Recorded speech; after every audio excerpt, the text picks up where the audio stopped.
ఎన్నికల ప్రచారంలో భాగంగా శ్రీ అవధూత కాశీనాయన మండలంలో వైసీపీ అదనపు సమన్వయకర్త నల్లేరు విశ్వనాథ్ రెడ్డి ఇంటింటికి ప్రచారాన్ని నిర్వహించారు. ప్రతి ఇంటికి తిరిగి జగన్ చేసిన సంక్షేమ అభివృద్ధిని వివరించారు.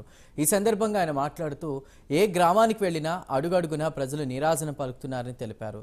జగన్ చేసిన అభివృద్ధి వల్ల ప్రజల్లో మంచి స్పందన వస్తోందన్నారు. అలానే బద్వేల్ నియోజకవర్గ ప్రజలు కూటమి మేనిఫెస్టోను నమ్మరని నల్లేరు విశ్వనాథ్ రెడ్డి పేర్కొన్నారు.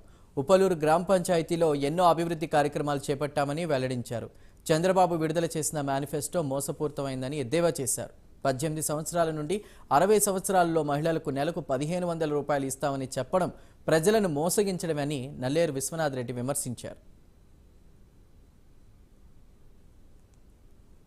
13న జరిగే సార్వత్రిక ఎన్నికల్లో ప్రచారంలో భాగంగా ఈరోజు కాశీనాయన మండలం పులూరు గ్రామానికి రావడం జరిగింది. ప్రజలు జగనన్న అని చెప్పి జగనన్న ప్రచారం కోసం వచ్చిన నన్ను అసలు బ్రహ్మరథం పడుతున్నారు. ఏ ఇంటికి వెళ్ళినా, ఏ అక్కని అడిగినా, ఏ చెల్లిని అడిగినా ప్రతి ఒక్కరు మాకు సంక్షేమ పథకాలు అందుతున్నాయంటున్నారు.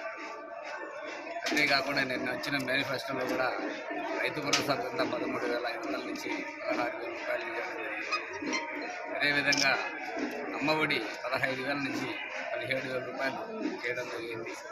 అదేవిధంగా వైఎస్ఆర్ చేయూత కంటిన్యూ చేయడం జరిగిందని ప్రజలు ధన్యవాదాలు తెలుపుతున్నారు.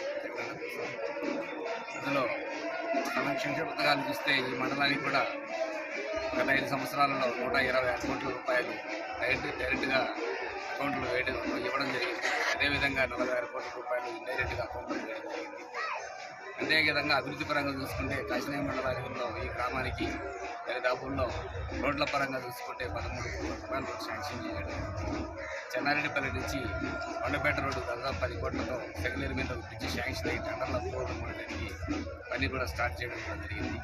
అదేవిధంగా నర్సాపురం నుండి కలసపాడుకు పులూరు ఉప్పూరు మీదుగా 3 కోట్ల రూపాయలకు శాంక్షన్ రావడం, జీవో రావడం కూడా జరిగింది. కొంచెం టెక్నికల్ పరంగా అప్రూవల్ కొంచెం లేట్గా ఉందని కూడా ఎలక్షన్ అయిపోయింది. ఈ ఊరు వాళ్ళు చాలా కాలంగా చిరకాల కోరిక కోరుతున్నారు. మాకు తగిలేరినట్టు మీద మాకు చెక్డాముఖం రోడ్లు కావాలని అడగడం జరిగింది. అది కూడా రేపు జగనన్న ముఖ్యమంత్రి అయితే తీర్చేదానికి ప్రయత్నం చేస్తామని కూడా సభాముఖంగా తెలియజేస్తున్నాను. అంతేకాకుండా ప్రజల్లోకి వెళ్తే బ్రహ్మరథం పడుతున్నారు. జగనన్న నెక్స్ట్ మళ్ళీ ముఖ్యమంత్రి చేసుకోవాలని మాట్లాడుతున్నారు.